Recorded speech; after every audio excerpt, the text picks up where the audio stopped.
Hello everyone, welcome to my channel English grammar tutorial. আজকের ক্লাসে আমরা ইংলিশ পেডাগজি পার্টের ইংলিশ ল্যাঙ্গুয়েজ থেকে বা সেকেন্ড ল্যাঙ্গুয়েজ থেকে বলতে পারো এমনই একটা থিওরি নিয়ে আলোচনা করব, যে থিওরিটা যতবারই আমরা বই খুলে পড়তে বসি সেটা আমরা কিছুতেই বুঝতে পারি না যে কী বলতে চাইছে। এর আগের ক্লাসে আমি তোমাদের নম চমস্কির থিওরিটা একদম ইন ডিটেলে সহজে বুঝিয়ে দিয়েছি। আজকের ক্লাসেও ঠিক সেইটা করার চেষ্টা করব। কারণ কি, ইংলিশ পেডাগজি এমনই একটা বিষয়, এখানে যদি তুমি কনসেপ্ট ক্লিয়ার করতে না পারো তাহলে কিন্তু তুমি পরীক্ষায় ভালো স্কোর করতে পারবে না। তাহলে আজকের ক্লাসে আমরা কি থিওরি পড়ব? Theory of second language acquisition by Stephen Krashen. যখন আমরা অ্যাকুইজিশন অ্যান্ড লার্নিং পড়েছিলাম তখন আমরা কি দেখেছিলাম, যে আমরা মাতৃভাষাটাকে কি করি, অ্যাকোয়ার করি, আর আমাদের যে টার্গেট ল্যাঙ্গুয়েজ বা যেটাকে আমরা বলি সেকেন্ড ল্যাঙ্গুয়েজ সেটাকে আমরা কি করি, লার্ন করি। কিন্তু এই থিওরিতে একটু উল্টো কথা বলা হয়েছে, ওই জন্যই থিওরিটা এত গুরুত্বপূর্ণ ইংলিশ পেডাগজিতে। এখানে কি বলা হয়েছে? Theory of second language acquisition. ভালো করে লক্ষ্য রাখবে কি বলছে, সেকেন্ড ল্যাঙ্গুয়েজ। সেকেন্ড ল্যাঙ্গুয়েজ মানে আমরা কি জানি, আমাদের যেটা ইংলিশ, আমাদের ইংলিশ সেকেন্ড ল্যাঙ্গুয়েজ, সেটাকে আমরা কি করছি, অ্যাকোয়ার করছি। তাহলে স্টিফেন ক্রাসেন কি বলেছেন, যে সেকেন্ড ল্যাঙ্গুয়েজটাকেও অ্যাকোয়ার করতে হবে। কারণ কি, acquisition is better than learning. তিনি বলছেন কি, acquisition is better than learning. Acquisition is better than learning. ভালো করে এই পয়েন্টটাকে লক্ষ্য রাখতে হবে যে তিনি কি বলতে চাইছেন, যে acquisition is better than learning. তাহলে এটাকে আমাদের কিন্তু ইন ডিটেলে ব্যাখ্যা করতে হবে, এবং আমি তোমাদের সামনে এটাকে এত সহজে উপস্থাপন করতে চলেছি যে এই ক্লাসটা দেখার পর তোমাদের আর কখনো এই থিওরি নিয়ে কোনো সমস্যা থাকবে না। এই থিওরিটা তাহলে আমি কি বললাম, যে আমাদের কি বলেছেন স্টিফেন ক্রাসেন, যে সেকেন্ড ল্যাঙ্গুয়েজকেও অ্যাকোয়ার করতে হবে। এই থিওরিটাকে বলতে গিয়ে তিনি 5টা হাইপোথিসিস বলেছেন, যে 5টা হাইপোথিসিসকে আমাদের খুব ভালো করে জানতে হবে, না হলে কিন্তু আমরা এই থিওরিটা বুঝতে পারবো না। রাদার তোমরা এটা বলতে পারো যে ওই 5টা হাইপোথিসিসই এই থিওরির মূল বিষয়। তাহলে ওই যে 5টা হাইপোথিসিস আছে সেটাকে কিন্তু আমাদের step by step, one by one in ডিটেলে জানতে হবে, কারণ ওই হাইপোথিসিসটাই হচ্ছে এই থিওরির মূল বিষয়বস্তু। তিনি প্রথম যে হাইপোথিসিসের কথা বলেছেন সেটা কি, প্রথম যে তিনি হাইপোথিসিসের কথা বললেন সেটা হচ্ছে কি, দ্য অ্যাকুইজিশন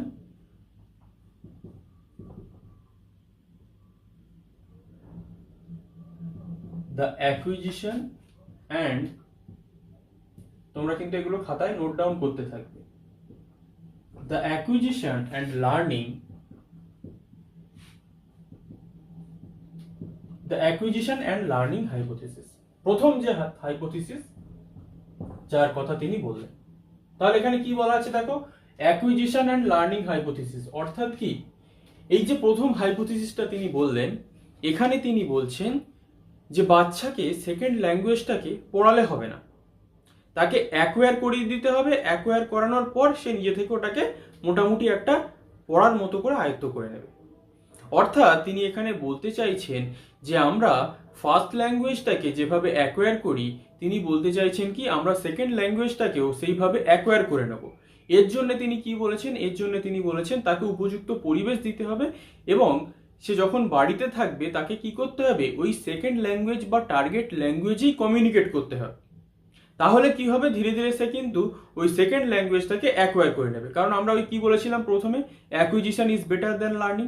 অর্থাৎ আমরা যেরকম ভাবে আমাদের যে মাতৃভাষা বাংলাটাকে বাড়িতে লোকের মুখে বাচ্চারা শুনতে শুনতে তারা ল্যাঙ্গুয়েজটাকে শিখে যায়, ঠিক তেমনই তাকে বাড়িতেই ইংলিশটাকেও ওই রকম ভাবেই, ইংলিশটাকেও বা সেকেন্ড ল্যাঙ্গুয়েজটাকে, যার যেটা সেকেন্ড ল্যাঙ্গুয়েজ, যেহেতু আমরা এটা ইংলিশ পেডাগজি পড়ছি, আমরা ইংলিশ পেডাগজি দিয়েই বুঝবো বা ইংলিশ ল্যাঙ্গুয়েজটাকে দিয়েই বুঝবো, যে ইংলিশ ল্যাঙ্গুয়েজে ওই বাড়িতে পরিবেশেই তাকে ইংলিশ ল্যাঙ্গুয়েজটায় কি করতে হবে, স্বাচ্ছন্দ্য বোধ করে দিতে হবে, তাকে সবসময় ইংলিশেই কথা বলতে হবে। তখনই দেখা যাবে সে ইংলিশ ল্যাঙ্গুয়েজটাকে ধীরে ধীরে অ্যাকোয়ার করে নিয়েছে। এবং এখানে তিনি বলছেন যদি বাচ্চারা কোনো ওয়ার্ড প্রোনাউন্সিয়েশনে ভুল করে বা তাদের কোনো বলতে ভুল হয়, তখন কিন্তু তাকে বেশি কারেকশন করা যাবে না, তাকে তার মতো করে বলতে দিতে হবে। যদি আমরা তাকে বলি এইটা ভুল, ওইটা ভুল, সেইটা ভুল, তখন তার ভয় লেগে যাবে, সে কিন্তু আর ওটাকে শিখতে চাইবে না। তাহলে অ্যাকুইজিশন অ্যান্ড লার্নিং হাইপোথিসিসের মূল কথা কি, তাকে উপযুক্ত পরিবেশ দিতে হবে, যে পরিবেশে বা যে বাড়িতে যে থাকছে তাকে সবসময় কি করতে হবে, টার্গেট ল্যাঙ্গুয়েজে বা ইংলিশ ল্যাঙ্গুয়েজে কমিউনিকেশন করতে হবে। তাহলে কি সে ওই ল্যাঙ্গুয়েজটাকে বা সেকেন্ড ল্যাঙ্গুয়েজটাকে অ্যাকোয়ার করে নেবে, যেমন আমরা মাতৃভাষাটাকে অ্যাকোয়ার করি। ক্লিয়ার? এরপরে যেটা সেকেন্ড হাইপোথিসিসে তিনি কি বলছেন, the monitor, MONITOR, the monitor hypothesis. এরপরে দ্বিতীয়তে তিনি বলছেন কি, দ্য মনিটর হাইপোথিসিস। অর্থাৎ কি, এই ফার্স্ট যেটাই তিনি বলেছিলেন অ্যাকুইজিশন অ্যান্ড লার্নিং এ, বাচ্চাটা কি করলো, ওই পরিবেশে থাকতে থাকতে সেকেন্ড ল্যাঙ্গুয়েজটাকে সে অ্যাকোয়ার করলো। কিন্তু ওখানে তিনি কি বলেছেন, সে যদি কিছু ভুল টুল করে তাকে বেশি কিছু বলা যাবে না। আবার যখন মনিটর হাইপোথিসিসে তিনি বলছেন যে যখন মনিটর হাইপোথিসিস হবে, মনিটর করা মানে কি, কাউকে তত্ত্বাবধানে রাখা। অর্থাৎ কি, এখানে ওই বাচ্চাটা কি হয়েছে, স্কুলে চলে গেছে। স্কুলে চলে যাওয়ার ফলে কি হয়েছে, সে যে ওই সেকেন্ড ল্যাঙ্গুয়েজটাকে অ্যাকোয়ার করে গেছে, তার যে ভুল ত্রুটিগুলো ছিল সে কি করবে, ওই স্কুলে গিয়ে সেখানে তার টিচার তাকে ঠিক করে দেবে।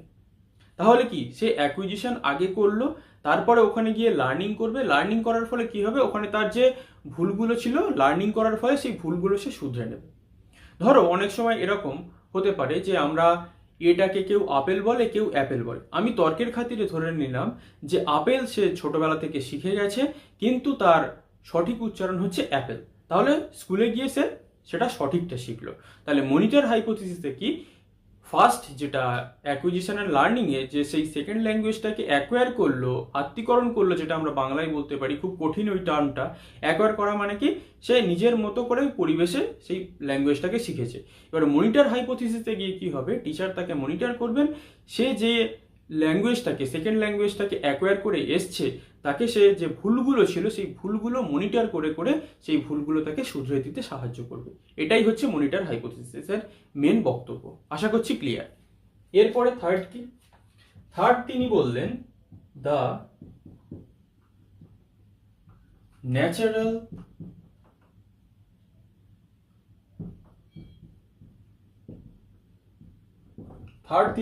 The natural hypothesis. ভালো করে ওয়ার্ডটা লক্ষ্য করবে, দ্য ন্যাচারাল হাইপোথিসিস। অর্থাৎ কি, তাকে স্কুলে যে ল্যাঙ্গুয়েজটা সে অ্যাকুইজিশন করে এসেছিল সেকেন্ড ল্যাঙ্গুয়েজটা, সেটাকে মোটামুটি তাকে ঠিক করা হয়েছে। ন্যাচারাল হাইপোথিসিসে তিনি আবার বলছেন যে তাকে নিজের মতো করে শিখতে দিতে হবে। অর্থাৎ কি, এই যে গ্রামাটিক্যাল রুলস, এইটা করলে ওই হবে, সেইটা করলে সেই হবে, গ্রামারের যে যাবতীয় যে রুলসগুলো আছে সেগুলো কিন্তু তার উপরে চাপিয়ে দিলে হবে না। কারণ কি, কারণ এখানে তিনি সেকেন্ড ল্যাঙ্গুয়েজ অ্যাকুইজিশনের কথা বলছেন। আর গ্রামারের যে রুলস সেটা আমরা কোথায় চাপিয়ে দিই, যেখানে আমরা লার্নিং করি, যেখানে আমরা শিখি। অর্থাৎ তিনি যেই দ্য ন্যাচারাল হাইপোথিসিসের কথা বলছেন, এখানে যে বাচ্চাটা সেকেন্ড ল্যাঙ্গুয়েজটা অ্যাকুইজিশন করছে, তাকে তার নিজের মতো করে অ্যাকুইজিশন করতে দিতে হবে। এখানে তার উপরে কোনো গ্রামারের রুল বা কোনো গ্রামাটিক্যাল টার্মস, এই করলে ওই হয়, সাবজেক্ট ফর এগ্রিমেন্ট, এইসব তার উপরে আমরা চাপিয়ে দেবো না। আমরা ক্লাসে একটা টিচার হিসাবে আমাদের মতো করে তাকে পড়াবো, সে যেমনটা ভাবে অ্যাকোয়ার করতে চায় তাকে তেমনভাবেই অ্যাকোয়ার করতে দিতে হবে। তাকে আমি বারবার এইটা ওইটা সেইটা বলে তার যে ন্যাচারাল যে অ্যাকুইজিশন প্রসেস, সেখানে আমরা বাধা দিতে পারি না।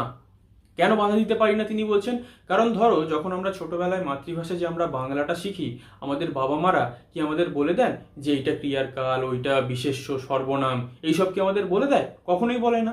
আমরা কি করি, আমরা যখন বাঙালি পরিবেশে জন্মগ্রহণ করেছি, আমরা নিজেদের মতো করে কথা শুনতে শুনতে প্রাকৃতিকভাবে ন্যাচারাল ওয়েতে বাংলা ভাষাটাকে শিখে গেছি। ওই রকমভাবেই তিনি বলছেন যে সে স্কুলে গেছে ঠিক আছে, কিন্তু তাকে যদি ন্যাচারাল হাইপোথিসিস করতে হয়, অর্থাৎ তাকে প্রাকৃতিকভাবেই ওই সেকেন্ড ল্যাঙ্গুয়েজটাকে অ্যাকুইজিশন করতে দিতে হবে, তার উপরে বেশি কিছু চাপিয়ে দেওয়া যাবে না। এটাই হচ্ছে দ্য ন্যাচারাল হাইপোথিসিসের মূল বক্তব্য। আশা করছি ক্লিয়ার। এরপরে 4 নম্বরে তিনি বললেন সেটা হচ্ছে কি, দ্য ইনপুট হাইপোথিসিস, INPUT। এরপরে তিনি বললেন দ্য ইনপুট হাইপোথিসিস। খুব গুরুত্বপূর্ণ ইনপুট কথাটা। অর্থাৎ ইনপুট মানে কি, কিছু একটা আমরা দিচ্ছি, ইনপুট করছি তার মধ্যে। এই ইনপুটে বিভিন্ন জিনিস আসতে পারে, সেটা হতে পারে বিভিন্ন ধরনের অবজেক্টস হতে পারে, সেটা রিয়ালিয়া হতে পারে, অর্থাৎ কি কিছু টিচিং এইডস বা কিছু এমন কিছু দিয়ে তাকে আমরা পড়াটা বোঝাবো যাতে সে সেই জিনিসটা ভালো করে বুঝতে পারে। ধরো তুমি ক্লাস 2 বা 3-তে পড়াতে গেছো, তুমি তাকে কি পড়াচ্ছ, নাউনের চ্যাপ্টার পড়াচ্ছ। সাপোজ একদম ধরে নাও, যেটা আমি একদম তোমাদের একটা এক্সাম্পলের মাধ্যমে বোঝাচ্ছি যে ইনপুট হাইপোথিসিস কি বলতে চাইছে। এই যে তুমি তাকে নাউনের চ্যাপ্টারটা পড়াচ্ছ, তুমি তাকে একটা বোর্ড দেখালে, একটা মানুষ দেখালে, সেখানে যে স্টুডেন্টগুলো বসে আছে তাদেরকে দেখালে, প্রত্যেকের নাম ধরে ধরে বললে যে এইটার নাম পেন, এইটার নাম বোর্ড, একটা ছেলে বসে আছে তার নাম এই, আমাদের চোখের নাম এই, এইটা আমাদের নাক, সমস্ত তাকে নামগুলো দিয়ে বোঝায়। তাকে মানে ডাইরেক্ট বাস্তব উদাহরণ, সেটা রিয়েলিয়া হতে পারে বা অবজেক্ট হতে পারে। রিয়েলিয়া মানে কি এক ধরনের টিচিং এড, ঠিক আছে? তাই আমি অবজেক্ট দিয়েই বুঝবো।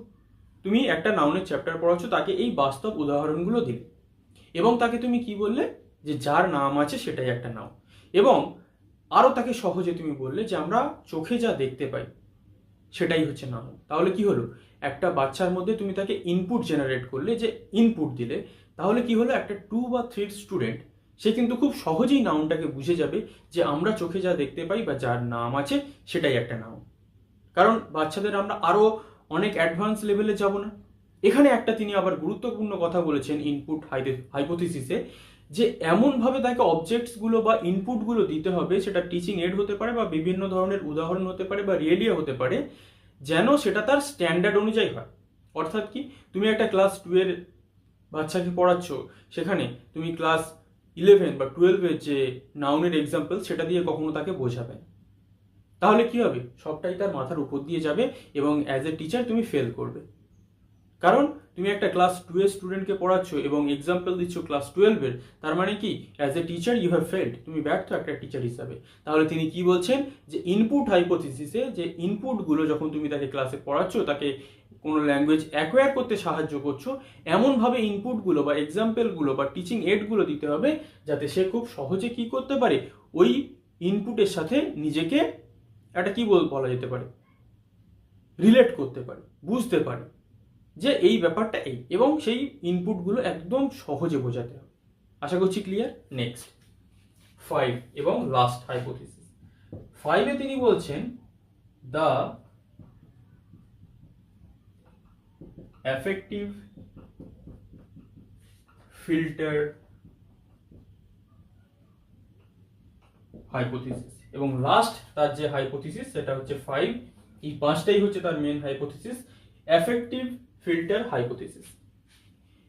অ্যাফেক্টিভ ফিল্টার হাইপোথিসিস খুব গুরুত্বপূর্ণ, যে লাস্টের হাইপোথিসিসটা। এখানে তিনি যে কথাটা বলছেন সেটা এখানে কোথায় জায়গা আছে দেখি, এখানে লিখে দিচ্ছি, ইমোশন। এখানে তিনি অ্যাফেক্টিভ ফিল্টারে পুরোটাই কার কথা বলছেন, ইমোশন। ইমোশন মানে কি, আমাদের একটা আবেগ উদ্বেগ আমরা বলতে পারি।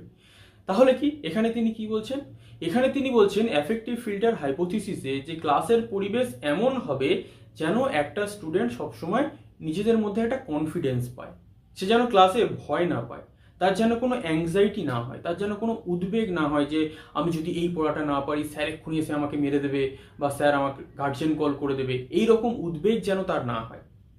কেন না হয় তারপরে আমি এক্সাম্পলে আসছি। ধরো ইমোশন, ইমোশন মানে কি, আমাদের যে আবেগ উদ্বেগ। এখানে তিনি একটা টার্ম বলেছেন, সেটা কি আমি এখানেই লিখছি, বোর্ডে জায়গা নেই, অ্যাংজাইটি। অ্যাংজাইটি তিনি বলছেন যেন এই যে অ্যাংজাইটিটা মানে কি, উদ্বেগ। ধরো একটা ক্লাসে একটা স্টুডেন্টের অ্যাংজাইটি অনেক বেশি, এরকম অনেক বেশি, তাহলে কি হবে, তার মধ্যে যে সেলফ কনফিডেন্স, তার মধ্যে যে পড়ার যে একটা আনন্দ বা ইচ্ছে, সেটা কি হবে, সেটা কমে যাবে। কারণ সে সবসময় ভয় পাবে যে আমি যদি এই পড়াটা এই মুহূর্তে না বলতে পারি, হয়তো আমার টিচার আমাকে বকবে বা আমার গার্জিয়ান কল করে দেবে।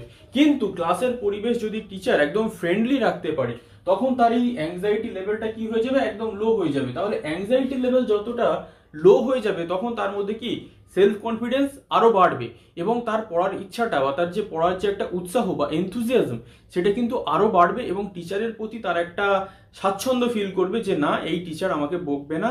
যদি আমি কোনো পড়া বুঝতে না পারি তাহলে আমি যদি টিচারকে জিজ্ঞাসা করি বা ক্লাসে যদি আমি কোনো কিছু পড়া নাও বুঝতে পারি তাহলে আমার টিচার আমাকে বকবে না বা এমন কিছু আমাকে শাস্তিও দেবে না।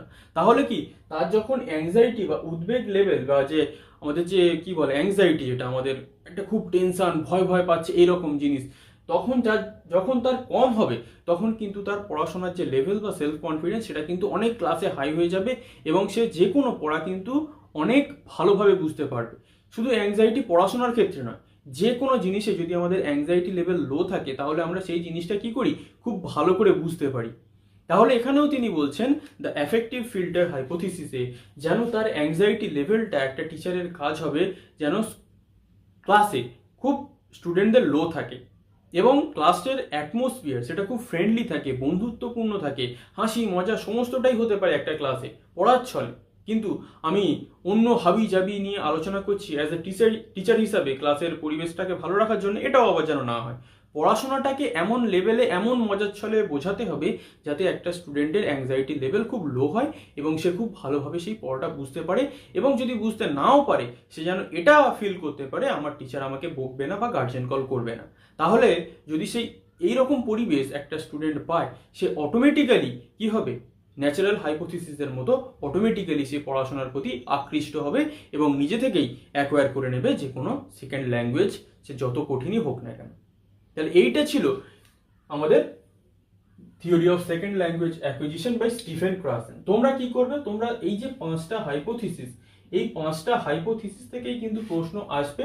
এই 5টা হাইপোথিসিসকে কিন্তু তোমরা স্টেপ বাই স্টেপ মনে রাখবে যাতে যে কোনো থিসিস থেকে প্রশ্ন আসলে তোমরা অনায়াসে বলে দিতে পারো। ধরো তোমাদের কাছে একটা প্রশ্ন আসলো যে দ্য মনিটর হাইপোথিসিস এটা কে দিয়েছেন এবং সেখানে অনেকগুলো অপশন দিয়ে দিল, তাহলে এই 5টা হাইপোথিসিস যদি তোমরা মনে রাখতে পারো তোমরা অনায়াসে স্টিফেন ক্রাসেনে টিক মেরে দিয়ে চলে আসবে এবং 1 নাম্বার নিয়ে বাড়ি চলে আসবে।